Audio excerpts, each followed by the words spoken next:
¿Qué tal? ¿Cómo le va? Tengan todos ustedes bienvenidos a este renovado año de 2025 a Semanario TV. Pasaron Navidad, Año Nuevo, por supuesto que hubo exceso de comida, etcétera, y a partir de ahora, ¿qué? Bueno, el ejercicio físico, entre otras cosas, tiene que ver con estas cuestiones para la salud integral, podríamos decir, no solamente físico, porque lo físico está relacionado también con lo mental. Y para eso vamos a estar hablando con el doctor Chamale, deportólogo, de las cuestiones que tienen que ver con deportes que no son de alto impacto, como puede ser correr, etcétera, etcétera, sino de la caminata y la importancia en la salud. Doc, ¿cómo te va? Gracias por venir. Gracias por la invitación. Feliz año. Igualmente, esperemos que tengamos un muy buen 2025. Ojalá así sea. Bueno, hemos comido en Navidad, en Año Nuevo, y a partir de ahora, ¿qué propone la deportología, entre otras cosas? Bueno, yo creo que lo primero que tenemos que considerar es que en esos 2 días, promedio, las mujeres suben 2 kilos, los varones suben 3, en promedio. Únicamente por el solo hecho de haber comido. Y es muy importante lo que se ha destacado en cuanto a lo que es la actividad física en sí. Actividad física significa moverse, que es distinto de hacer ejercicio físico, que es un movimiento repetitivo, y es distinto de hacer deporte, que es hacer movimientos con un fin y con unas reglas establecidas, que puede ser cualquiera de los deportes en conjunto. Pero lo natural en el ser humano, como bien se ha destacado, es caminar. El caminar es el ejercicio de nuestros natural, ancestros, ¿no? Es lo natural. Es natural, la naturaleza nuestra es correr y caminar. El correr es lo que nos ha dado la estrategia para poder sobrevivir, porque somos en realidad cazadores de resistencia. Tenemos la virtud, los seres humanos, de poder durar mucho corriendo, por supuesto con un buen entrenamiento, y eso nos pone en ventaja con respecto a animales. Por ejemplo, hoy podríamos hablar de una corzuela, por decir algo que es autóctono, una llama que es de nuestro país. Esos tienen la capacidad de poder correr, pero trechos cortos a alta intensidad, levantan mucho temperatura, entonces tienen que descansar. Claro, sería un anaeróbico. Claro, digamos, se descompensan en tramos cortos. Entonces eso nos da a nosotros cierta ventaja como especie, porque podemos hacer un recorrido más largo, si bien a menor velocidad y resistencia. Así que es cuestión de orientarnos.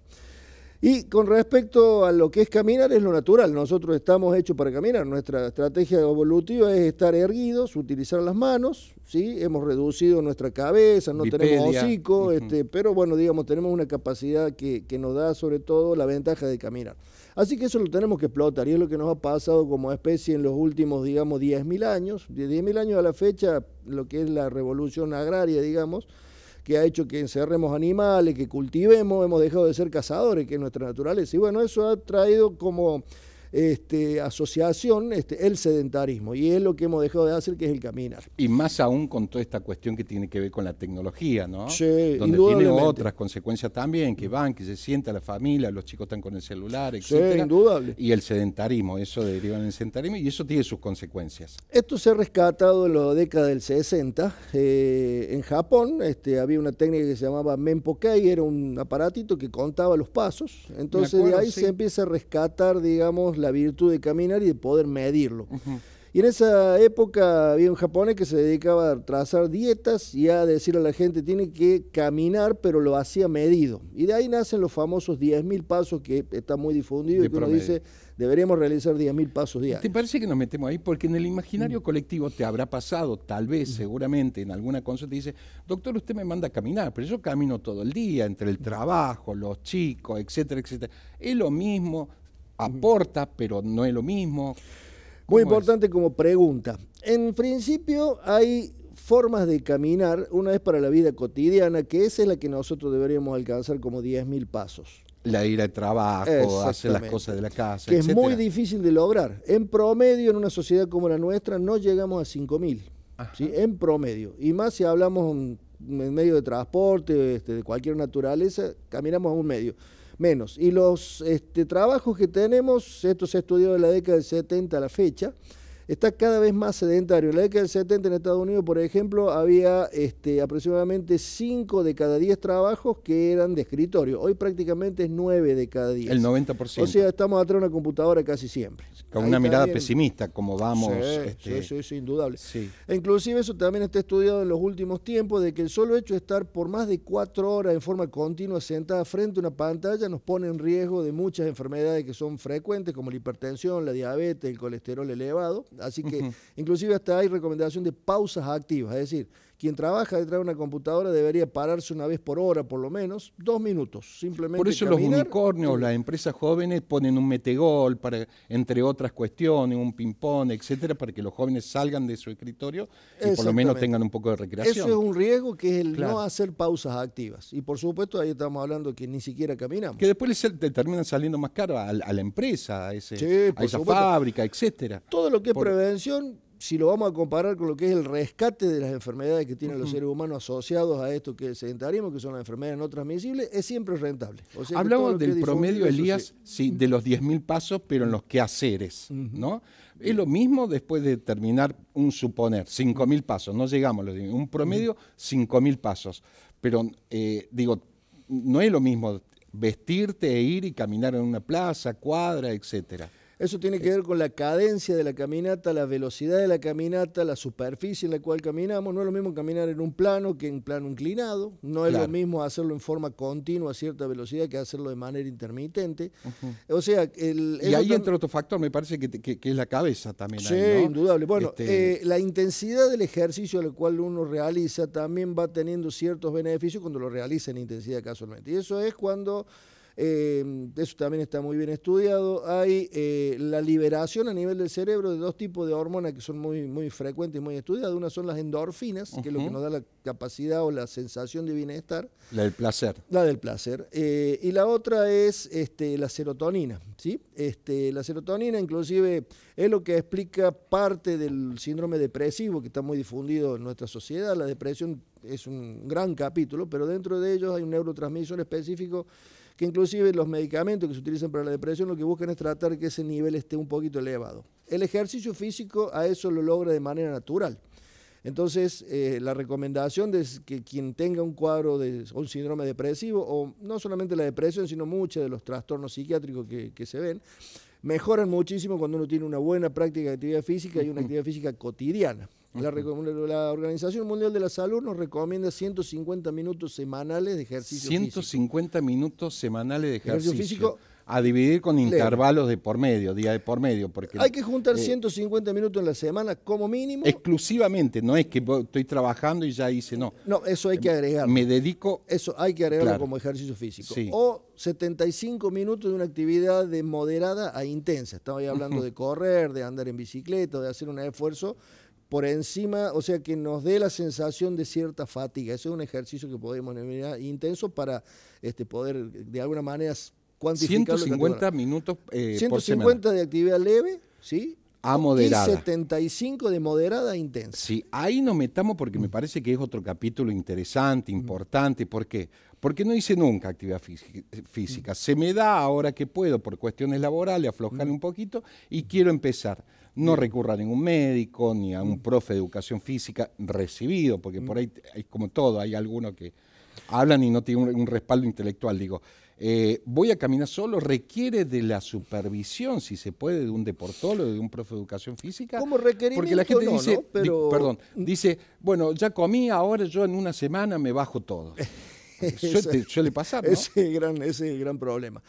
Si tenemos más de 40 años, vamos al médico, antes que nada, vamos al médico. Si más de 40.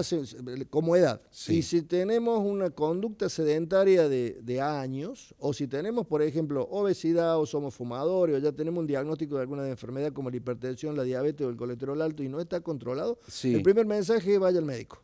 ¿Sí? Que es muy importante. Es muy importante. Porque generalmente la gente dice, yo estoy bien, estoy bárbaro, sí, me comí 10.000 asados, comí comí un montón, me voy a correr, no necesito un médico. Es muy importante porque las consecuencias que vas a pasar a contar pueden ser las siguientes. Es así. Hay 7 veces más posibilidad de que un accidente vascular se produzca mientras uno hace ejercicio que mientras uno está en reposo. ¿Qué dato importante? 7 veces, 70%. Más probable. Sí. O sea, el riesgo de desarrollar un infarto, un accidente cerebrovascular o tener alguna consecuencia asociada a las enfermedades no transmisibles, va a ser en el ejercicio. Por eso es que esto es tan importante y tan impactante que fíjense que, por ejemplo, en el alto rendimiento, cuando hay un deportista, en el maratón o en un deporte como el fútbol, donde hay una muerte, todo el mundo se entera, sale publicado en todo el mundo. Porque está asociado al ejercicio y muchas veces se confunde, se dice, mira, por el ejercicio le pasó tal cosa. En realidad no es así, esas son las excepciones. El ejercicio produce una protección que es bien estudiada, es muy importante, muy difundida. Pero en el caso de la persona, como bien se ha destacado en este caso de decir, tengo más de 40 años, no he ido al médico hace mucho tiempo y quiero empezar a hacer ejercicio. Quiero empezar a caminar, no me hace falta, generalmente dice. Hágase un chequeo porque hay muchas cosas que no están descubiertas. Y con ese dato muy importante que acabas de dar, del 7%, de 7 veces más probable que pase en ejercicio un evento vascular, un infarto, por ejemplo, que si está en reposo. ¿sí? Entonces, en ese contexto uno dice, sí, me hizo mal el ejercicio. No, veníamos mal de antes, pero desconocíamos cuál es nuestra situación. Entonces ese es el primer mensaje. Lo segundo es que si tenemos una práctica de actividad física regular, y eso ha sido desde hace mucho tiempo, es recomendable realizar un chequeo periódico también por encima de los 40 años, sobre todo aquellas personas que hacen actividad física de moderada e intensa, por ejemplo, correr, que está muy difundido en nuestra sociedad, jugar al fútbol, hacer algún deporte como vóley. Bueno, en la ciudad de Córdoba está bastante difundido todo esto. Entonces, también recomendamos que se haga un electrocardiograma y periódicamente una prueba de esfuerzo, que es una ergometría. Y si es posible también otro chequeo médico de las articulaciones, por ejemplo, porque a los 40 nos juntamos los viejos a jugar al vóley, por ejemplo, pero eso requiere también una intensidad en lo que tiene que ver con las articulaciones. Requiere intensidad y requiere ver y evaluar características, como la flexibilidad, como la fuerza, como el equilibrio. Y también tratar ¿sabes lo que te dice? Que no, pero yo no me voy a dedicar al deporte de elite, no voy a estar en el deporte de primera. Pero es ahí donde se pero una manera de lesionarse es jugar al fútbol por encima de los 40 años, inclusive con gente más chica, ¿sí? Y tratar o pretender tener el mismo rendimiento físico de personas más jóvenes. Entonces eso también hay que tratar de tener cierta precaución. Pero una evaluación, digamos, bien completa deportológica incluye no solo esto que hemos hablado desde el punto de vista de la salud, sino también de cuáles son las características físicas, ver cómo está de flexible, cómo está de fuerte, cómo está del equilibrio, o inclusive ver cómo está de los reflejos, ¿no es cierto? A los 50 años es muy característico que alguien que ha sido, no solo de 15, sino que uno que ha tenido una actividad de toda la vida, nota que los reflejos son más lentos y uno dice, me estoy vamos enfermando. Envejeciendo, doctor, es la información que no queremos recibir muchas veces. Hemos pasado de una Pentium a una 486, ese es más o menos... Qué buen ejemplo.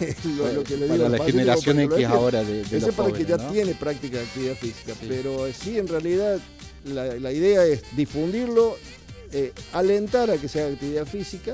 El caminar es lo natural para nosotros, deberíamos practicarlo y deberíamos ser más consecuentes, tomar un ómnibus más lejos, tratar de evitar, digamos, el medio de transporte, inclusive a temas saludables. Subir una escalera, por ejemplo, si subir tengo la posibilidad de que no un sea, ascensor. Exactamente. Bueno, todo eso va sumando y todo eso va reduciendo los riesgos de las enfermedades no transmisibles, que son los más frecuentes en el ser humano. Y un dato, Doc, porque la gente te puede decir, bueno, yo no tengo plata para un gimnasio.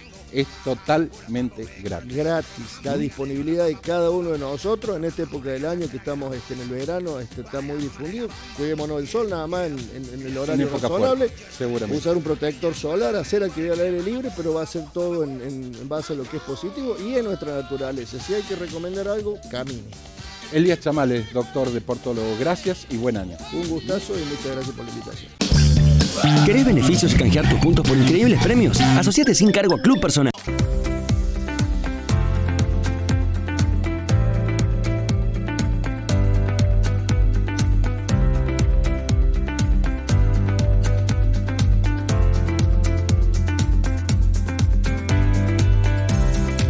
Córdoba ya tiene un laboratorio municipal de producción de medicamentos. El intendente Daniel Pacerini habilitó las obras de puesta en valor del Laboratorio Farmacéutico Municipal. Venimos a defender el derecho a la salud pública y el derecho a un medicamento que tiene que tener toda persona y sobre todo un jubilado a quien no vamos a abandonar. Incrementamos la escala de producción y expandiremos la cobertura hacia las localidades del área metropolitana. Garantizamos el acceso a medicamentos de calidad para los cordobeses y cordobesas. Córdoba Capital.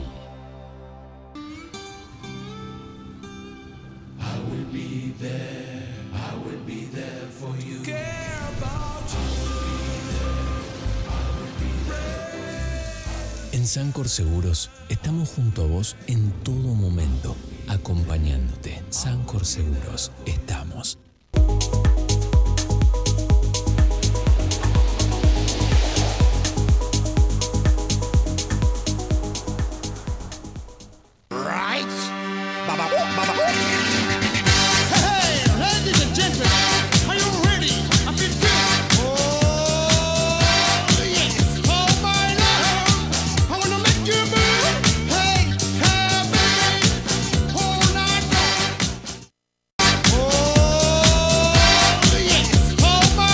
Lo decíamos al inicio, vamos a estar hablando de ese integrante de esa enfermedad dentro del conjunto llamadas enfermedades silenciosas, como es la diabetes. Vamos a estar hablando, y ya la saludo, con la doctora Carolina Bértola.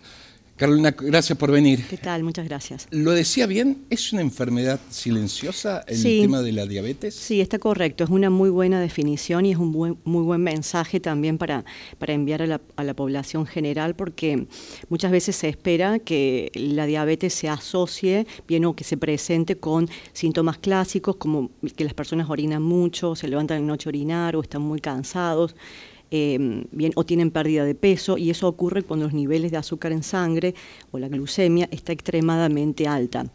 Pero la mayor parte de las personas no tienen esos síntomas y pueden tenerla. De hecho, se cree que 1 de cada 2 personas cursa, digamos, sin saber que tiene diabetes. Esto es un dato. 1 de cada 2 personas. Sí, aproximadamente, no lo saben. Exacto. Bien, eso sumado a una alta prevalencia que tenemos en Argentina. En la última encuesta nacional de factores de riesgo, casi 13% de la población tiene diabetes, y a nivel mundial casi el 11%. Y esto va increciente.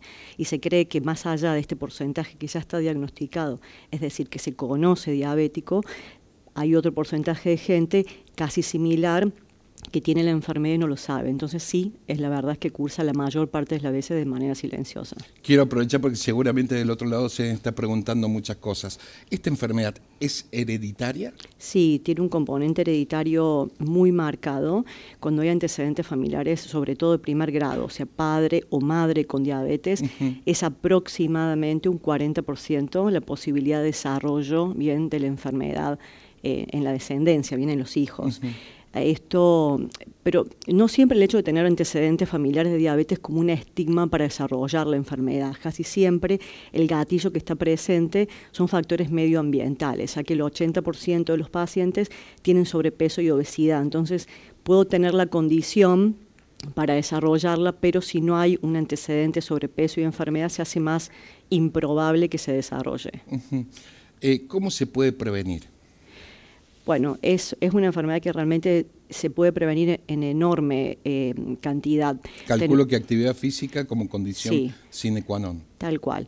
Bien, lo más importante es replantearnos socialmente el estilo de vida. Bien, el incremento de la diabetes viene siendo hoy como una epidemia melliza conforme se empezó a aumentar los índices de obesidad, de sobrepeso y obesidad. Hoy en Argentina, por ejemplo, tenemos el 60% de la población que tiene sobrepeso y obesidad. Y eso no había precedentes históricos, bien, y lo mismo pasa en el resto del mundo. Con estos índices de obesidad tan elevados. De hecho, Argentina hoy está tercera en el podio entre los países de Latinoamérica con más obesidad. Primero está México, segundo lugar Venezuela y tercero está Argentina. Y esto hace que de la mano, conforme fueron aumentando las cifras de obesidad, fue aumentando también las cifras de diabetes. Primero está Venezuela. México. En segundo lugar Venezuela y tercero Argentina en la cantidad de países, digamos, con mayor cantidad de exactamente, no, de sobrepeso y obesidad.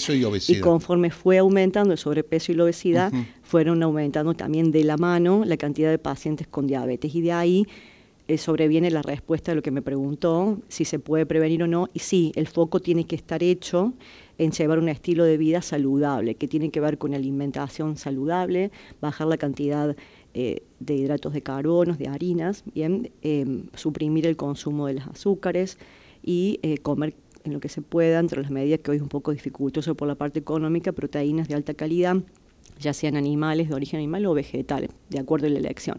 Y empezar a movernos un poco más, bien, incorporar la actividad física ya como un hábito. Y sobre todo también, haciendo foco en lo que usted dijo, es cuidar las generaciones que se vienen, porque estamos viendo esto que antes no nos pasaba en niños. Entonces nosotros empezamos a preservar ya desde la infancia que tengan hábitos que se incorporen para los chicos, pero que se hagan eco en toda la familia. También van a disminuir lo que se espera también la incidencia creciente que tenemos de diabetes y obesidad, que bueno, son alarmantes a nivel mundial.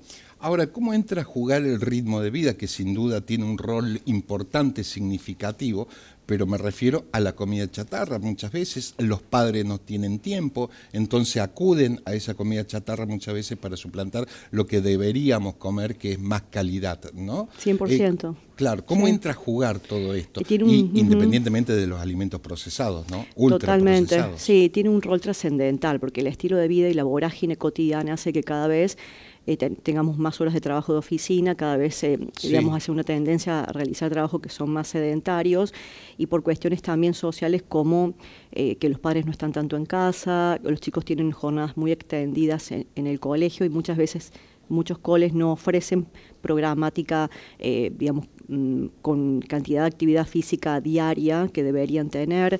Y sumado también, que es un tema importante, que es el tema de la seguridad, que cuando éramos chicos nosotros estábamos muy acostumbrados a estar puertas afuera y tenían que llamarnos para que entremos, y hoy hay que ver cómo hacer para que los chicos salgan un poco afuera y hagan un poco la PlayStation, totalmente, que hagan eso más deporte, sí, tiene que ver. Etcétera. Y además también tiene que ver que los alimentos ultraprocesados, que en general son de costos más económicos, entonces hacen que también cueste un poco llegar tarde a la casa, organizar el tema de la alimentación, se vuelca mucho a la alimentación más rápida, bien, porque bueno, como una cuestión también de optimización en los tiempos de organización familiar. Seguro, con los nuevos tiempos, sí, los padres trabajan, los chicos están más con la PlayStation, hacen mucho menos deporte que en nuestra época, y seguramente por ahí vino el incremento de que... Sí, hay que replantearse totalmente. El estilo de vida va de la mano también de lo que socialmente se demanda en relación al trabajo y en relación a, bueno, a los tiempos acortados, la seguridad, un montón de situaciones que hay que rever como políticas, bien, sanitarias, porque bueno, estamos teniendo esta situación que en algún punto también desborda económicamente cualquier sistema de salud. Ahora, por lo que me está diciendo, doctora, se presagia un aumento en todo esto, porque no hay una política de difusión importante para que sean más activos, para dejar un poco de lado el sedentarismo, etcétera, sí, etcétera. Y es un problema global. Bien, y es un problema lamentablemente donde el aumento de la incidencia lamentablemente va a ser mayor en proyecciones para la próxima década en países que son más pobres. Bien, hay un mayor aumento en proporción en la proyección para Latinoamérica y para África, hay un mayor aumento también en mujeres, bien, que en hombres. Es complejo el análisis, pero eso es lo que se viene. Y bueno, no hay una... Digamos, tenemos dos situaciones: países industrializados, países económicamente que son más ricos, tienen un problema de obesidad, de obesos hipernutridos, bien, o de sobrepeso, personas con sobrepeso hipernutridas. En los países como los nuestros, que hay más dificultad económica para alimentarse de forma saludable, son personas con sobrepeso y obesidad desnutridos, bien, con déficit de calcio, de magnesio, con una situación que viene a tener también un impacto incluso en futuras generaciones en la parte intelectual. Pero sí, hay un incremento que se avecina a nivel global, que se va a profundizar. No se ve ni siquiera un amesetamiento en cuanto a esto, en función de lo que se va a profundizar en países que son de hecho más vulnerables. ¿Cómo se trata, doctora? Bueno, felizmente, hay una gran parte que el paciente tiene injerencia, bien, que es la modificación y la actividad física, que es lo central, y lo medular, que muchas veces el cambio de hábito es lo más difícil de sostener y es lo más desafiante, bien, por lo que estuvimos hablando en forma precedente. Y hay otra parte que es farmacológica, ¿bien? Vamos ahí. Sí, que bueno, también por suerte hay mucho desarrollo también en la industria farmacéutica, sobre todo en la última década, de medicamentos para ofrecerles a los pacientes. tanto desarrollo tanto en pastillas como en surinam. ¿Las tiras reactivas, entre otras cuestiones? ¿Cómo? ¿Las tiras reactivas? Sí, eso es una forma de automonitoreo, es una forma de abordaje que tiene casera la persona de saber cuál es el valor de su azúcar en sangre. Y tenemos dos tipos de dispositivos, básicamente. Uno es las tiras reactivas, como usted bien dijo, que es hacer un pequeño pinchazo en el dedo, entonces en unos 5 segundos uno sabe cuánto tiene de valor de azúcar en sangre, de glucemia, y hay otros pacientes que necesitan, bien, o se recomienda la utilización de monitores continuos de glucosa que son menos invasivos y sobre todo son para aquellos pacientes que necesitan realizarse varias mediciones diarias. ¿A partir de qué edad es aconsejable acudir al médico, al profesional, para ver la posibilidad de tener o no diabetes? Si hay sobrepeso o obesidad, siempre, ¿bien? Sobrepeso y obesidad, siempre. Hay que chequearlo. Eso es muy importante. Sí, digamos, hay que chequearlo porque va asociado. De hecho, hoy ya las guías, incluso en pediatría, recomiendan a edades más tempranas la realización de un screening, un cribado, evaluar si tienen diabetes más o temprano, de menor edad. Sí, exacto. Sí. Y en los adultos, si no existe sobrepeso y obesidad, se recomienda un chequeo después de los 40 años, ¿bien? Excepto que existan también, se puede hacer en forma anticipada si existen otras enfermedades asociadas a otras condiciones. Por ejemplo, que tenga la tensión alta, el colesterol alto, o que la persona tenga un estilo de vida muy sedentario, ¿bien? O aquellas mujeres que han tenido antecedentes de diabetes gestacional, es decir, la diabetes que se da en el embarazo o una enfermedad que se llama ovario poliquístico. En esos casos se recomienda hacerlo a edades anticipadas. ¿Cuáles son las consecuencias de no tratarlo a tiempo? Bueno, eso es un desafío que lo haga el paciente porque, como usted mencionó anteriormente... A los 40 años, más aún si es obeso, si es sedentario... Las consecuencias de una vez establecido el diagnóstico, si uno no hace un tratamiento adecuado, es que los niveles elevados de azúcar en sangre se pegan en sitios donde no se tienen que pegar. Entonces, por lo tanto, después es mucho más complicado. Exacto, calculo, lo que generan es tapan las arterias, entonces generan complicaciones, obstruyen las arterias, generan complicaciones fundamentalmente en la vista, en el riñón, en el corazón. Es una causa muy común que los pacientes tengan infarto cardíaco o infarto cerebral, bien, también... O sea que tienen otras consecuencias no tratado a tiempo. Por supuesto, bien, disfunción sexual también, o que se tapen las arterias de las piernas como, y tener complicaciones como, por ejemplo, pie diabético. Y muchas veces nos pasa que muchos pacientes debutan y saben o se reconocen o se les hace el diagnóstico de diabetes cuando viene una complicación. Por ejemplo, hacen un infarto, bien, y entonces ahí le diagnosticamos diabetes.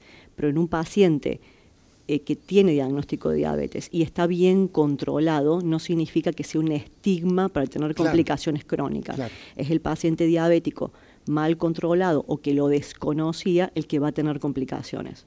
O sea que por ahí cerrando, doctora, haces el diagnóstico que es a través de un laboratorio. De un laboratorio, pero básicamente cuidado con la obesidad, el sobrepeso y el sedentarismo, doctora, ¿no? Es un gran mensaje. Gracias por la visita, muchas importantísimo seguramente para los que nos están escuchando del otro lado y sobre todo los 40 años, ¿no? Como acaba de decir. A partir de esa edad. Gracias. Muchas gracias. Muy bien, nos vamos. Hasta la semana que viene, gracias. Hey, ladies and gentlemen, are you ready?